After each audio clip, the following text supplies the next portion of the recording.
Well, hello. Okay, I think I am coming on live. Uh, if you can hear me, please let me know.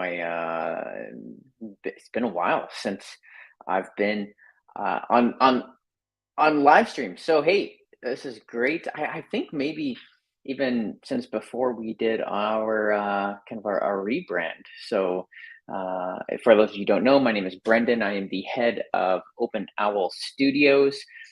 We've released a few games, Stars of Akarios, Mythwind, and Stone Saga.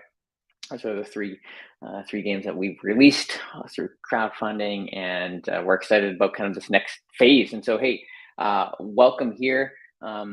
If you are joining, feel free to ask questions throughout. And my hope is that we kind of, this is really on me to bring back a little of a more regular cadence as far as these live streams go.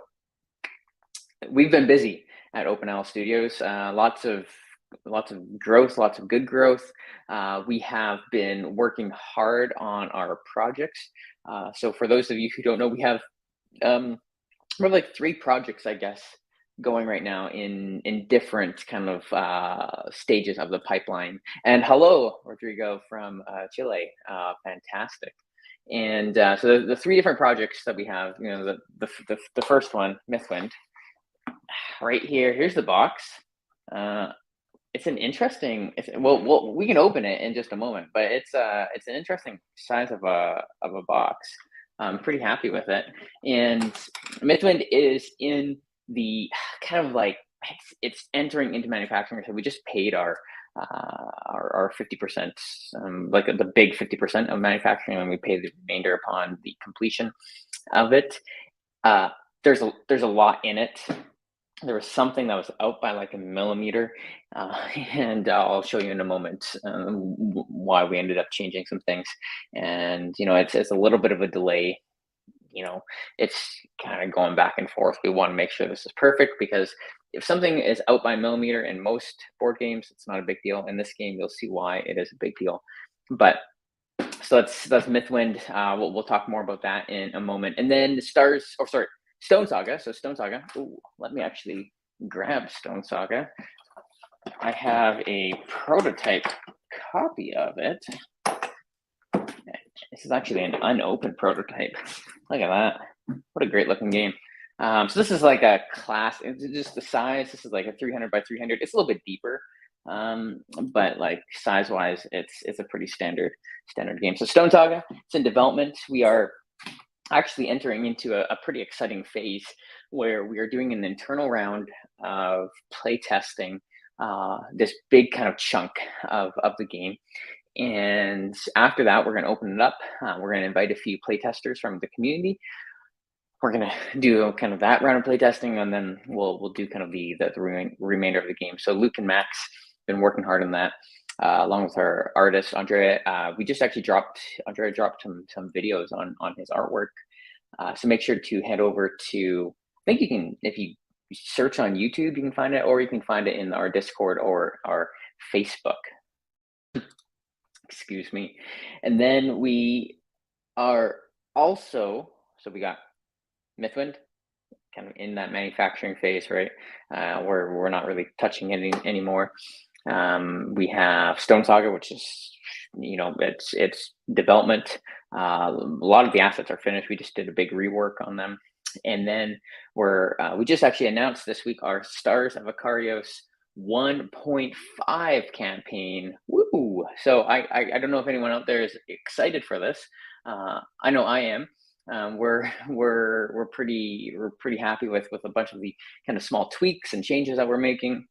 We went live on Tuesday this week. It's nice, great. We almost have like 3,000 followers on the GameFound page, and we're trying out GameFound for this campaign, just because there's a few features that I want to kind of try out. One, it's nice to be able to run our campaign in US dollars. It's a little bit more consistent for everyone. I also like the idea of stretch pay. I think especially for a game that's as expensive as Stars, it's nice to kind of split that over a number of months if you so choose. And then it's also just a great time for us to kind of introduce some new content. So we have a couple expansions planned. We are pretty excited about the direction and the shape that they're taking. And it's neat. So if you have questions on that, feel free to ask them here or jump onto the Game Found. Make sure you go and like that page. And so, just while we're at it, I will great. I'll post that in the comments. I don't know where. Oh, the comments are just well, it's a Facebook and YouTube. Great. So you can go and check out that link if you want to follow along. And if you follow along and you back something, you'll get a free legendary upgrade pack. Looking at some weapons, potentially some engine cards that are like unique and special. I've been playing a lot of Diablo, so I love the idea of like unique items. So that's there. We're excited about that, and I'll talk a little bit more about what is going on in 1.5. I don't know those of you out there, if you're here for Mythwind, if you're here for Stars, if you're here for Stone Saga, we have these vastly kind of different audiences sometimes, but these games that are like real big games with a unique theme. And so maybe I actually want to just spend a little bit of time working through Mythwind here, and explaining why. I'll lower this just a little bit so you can see. Explaining why. Sorry, my room is a little bit of a mess. My office is a little bit of a mess here. Why this game is taking as long as it is. So have a nice new studio on the side. You'll see on the desk I have a bunch of Star stuff. Okay, so this isn't actually how it's going to be properly boxed at the beginning, but this is a great kind of intro into the complexity of the game. And actually, so it's interesting. It's complex in our manufacturing, but the reason why it's complex in our manufacturing and development is to make it simple on your end. So, like, you'll notice that each of these trays is a self-contained game, and this for me is it's incredible. I haven't actually really I don't know if people like understand fully the kind of ramifications of what's going to happen until you open the box, and then you're going to be really excited. But so each of these is a game. This is the farmer, and you'll notice these are blank, and I'll get to that in a moment. But this saves everything is perfect, as stuff are falling out, and that's because it hasn't been locked on. Sorry, everything's a little bit of a work in progress, and you'll see why, but let me just put everything into place as it should. Great. So we're into place there. Great. So it's like this is it's such a neat experience, and the reason why it is so cool is because all these elements actually get stored from session to session, and the big issue that we had was actually with these punch outs not being. So there's two things. The plastic we had at the beginning was a little bit too thick, and that thickness kind of messed up all of our offsets. And so you'll see that there's storage containers kind of all throughout here where you store your goods, store all of your tokens, all of the different elements.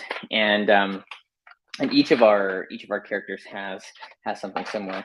And so when you actually set up the game, you just kind of hand these out to the person. And besides the initial setup, it's you're basically into it instantaneously. And this is the game tray. And the reason why it's a mess right now is because it doesn't have the town boards actually resting on top of it. I'm just gonna try to get everything organized here, because the town boards are actually essential in holding this together. And I could have prepped for this, right? So okay, this is the town board. Has all the trays, has all the cards, everything kind of the spot, and this kind of sits beside your setup during the game. It has the sprites, the workers. These town trays, boom, just like this. There's 3 of them.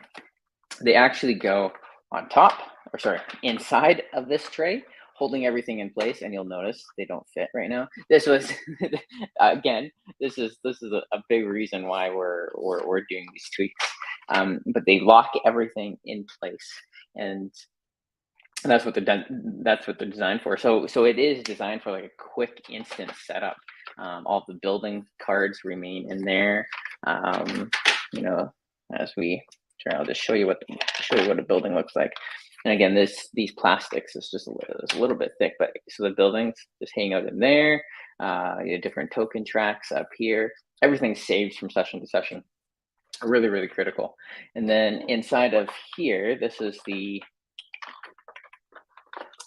everything's falling out because I took everything out. This is the just a tray with all the kind of extra events that you're not using, extra cards, all that stuff. And so you don't really, once in a while you'll pull stuff from here, but it also has our secret envelopes. It has the really sick miniatures. These miniatures are hefty. They're big. These are the Myth Drop versions. They're big. They look freaking sweet. And really excited about how they turned out. So this isn't an unboxing because this isn't the final version of the game, but I just wanted to give you a taste about potentially like why there's been these delays, and there's been these delays because we want to get everything like perfect, and I don't think we're going to get it perfect because like perfect on a first try is really, really hard, but we want to get it as close to perfect as possible. So sorry, these are like the actual kind of overlays that go on top of the different characters and stuff. And the details, we need to get the details like so close. Just here, let me show you the miniatures while we're at it. These miniatures look great. So these are the sprites. Where's my favorite sprite? I don't know. I've been liking Punk. This guy's Punk. Just looks rad, right? Myth Drop for people who don't like painting, and who are maybe don't paint. So I'm like one of them. Great. Like for me, this is prime. We have, yeah, they're great. Minis are looking fantastic. So that's like high level Mythwind stuff. We'll have an update pretty soon here. It looks like fulfillment in the fall. So just in the fall, by fall I mean like September. We'll announce that. I haven't said the firm date just because we are going back and forth, and I've requested another sample, basically just inserting, me requesting another sample is inserting, a week or two, potentially more depending on delays. And that's a tough thing.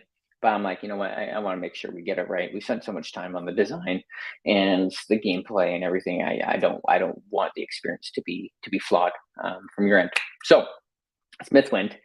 We've also been working hard on Stars, and so Stars is great. We have.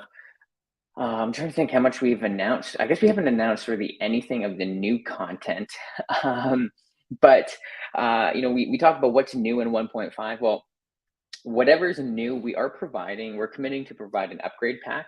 We haven't settled on a price point for the upgrade pack yet, but we're going to try to make it as affordable as possible for those of you who have purchased the original game. It's going to be kind of it depends. We haven't priced it yet, but there's a lot there, right? We're providing, it'll be a new rulebook, a new scenario book, a bunch of new cards, potentially a bunch of new cards. And I hope it doesn't get to a point where it's just like, oh, we might as well just purchase a new game. But I imagine some people will just decide to purchase a new game so they have an up-to-date copy. What else are we doing for it? Yeah, so a couple kind of big things as far as gameplay wise goes. The first one is the space exploration. So I love the idea of space exploration, but I don't think the the final implementation actually like added to the gameplay experience. Like for me, I wanted it to be like this sense of discovery, but I actually think it kind of added a layer of like upkeep, unnecessary upkeep. It was a pretty big table hog, all those different things.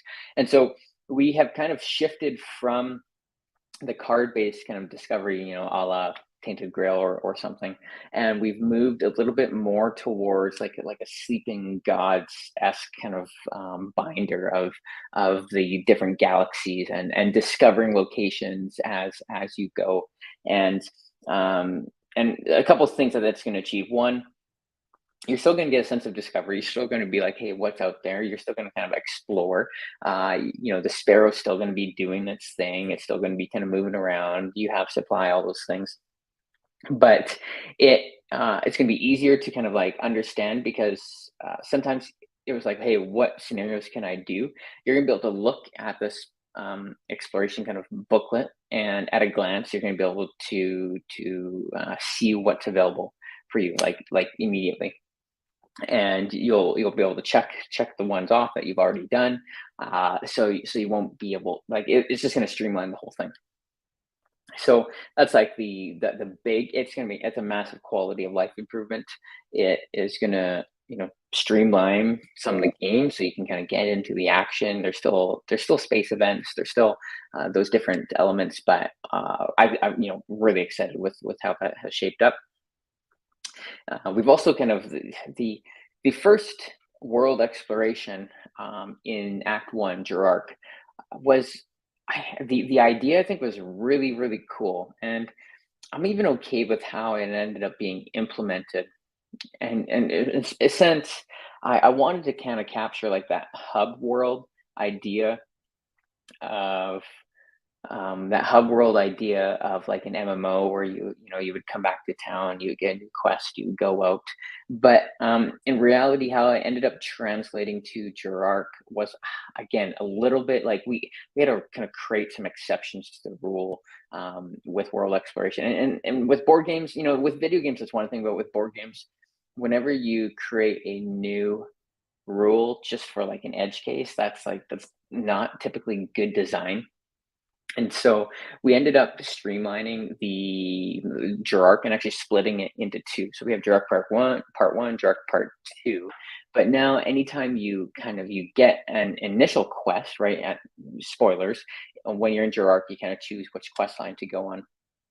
And after you choose, you get that location discovered in your space exploration booklet, but it doesn't immediately send you there. So you can kind of continue doing Gerark, and we're going to encourage everyone, because you can only do Gerark once, right? Once you leave it, you're done with it. So you're going to continue exploring it.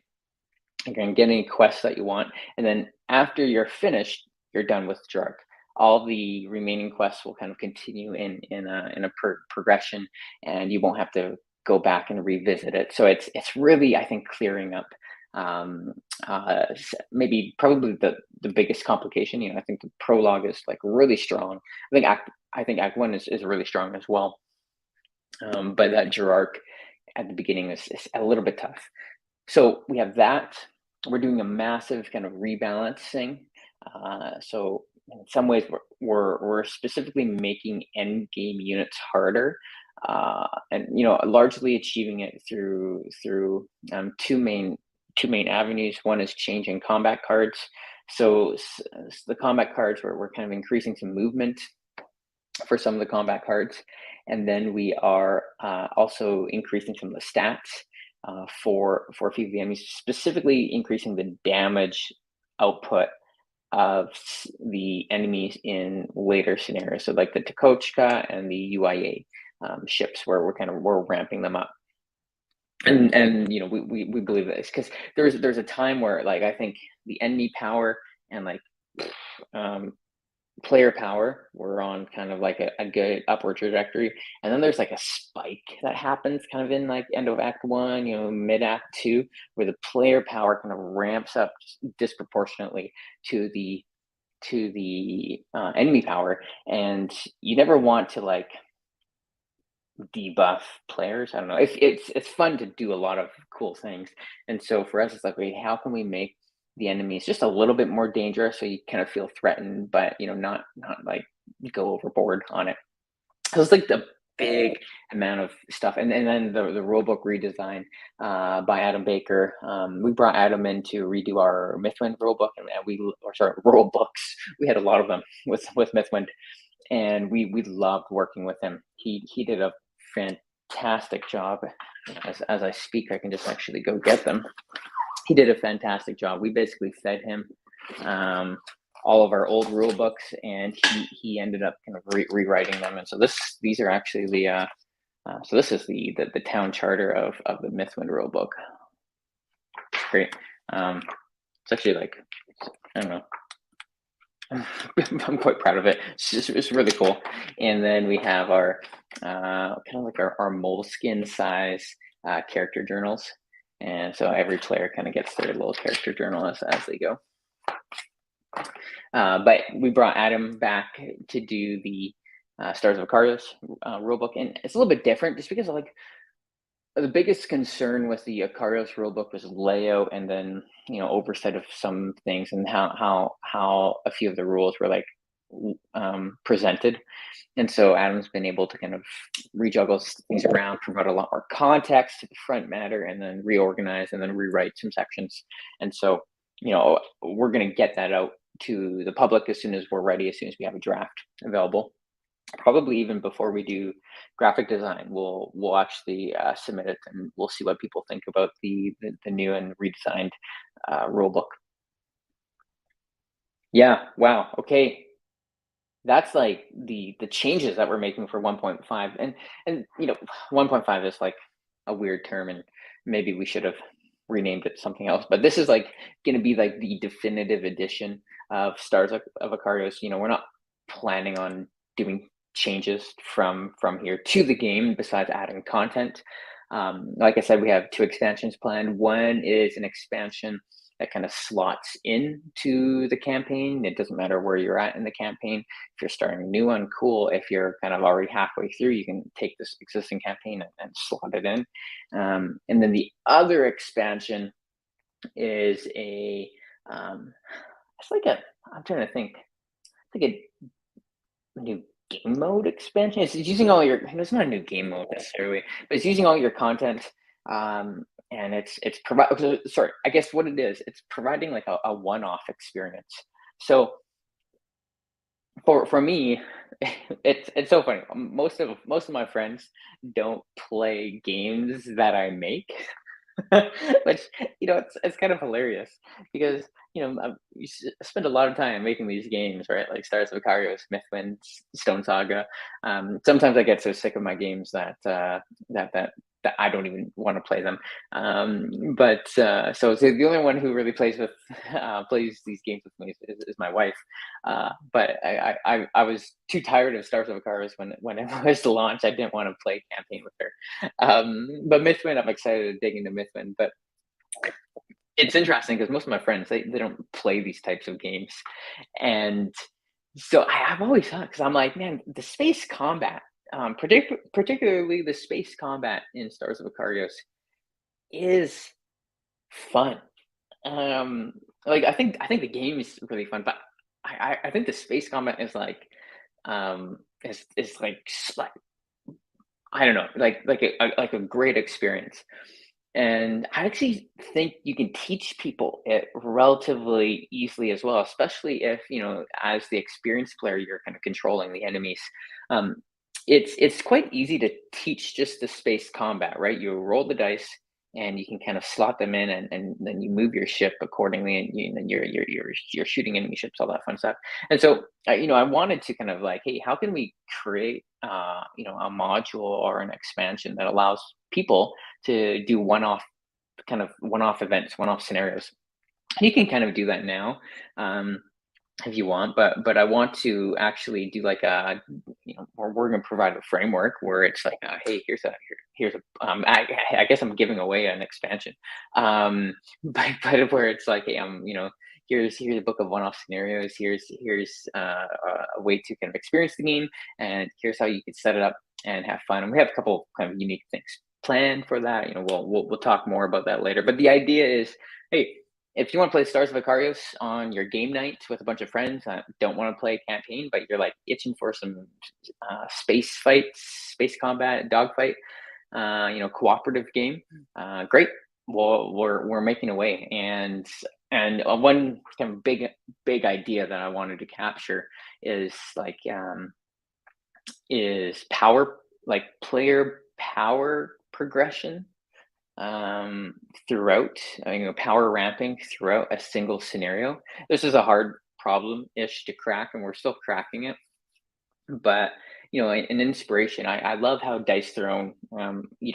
In over the course of a single scenario, you ramp up in power, right?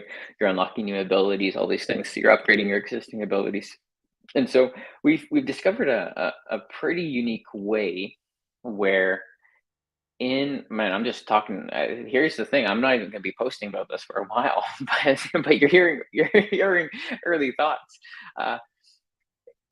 In this kind of one-off expansion, right? So for you to kind of play in a one-off event, we're removing all of the supply of your items and your weapons.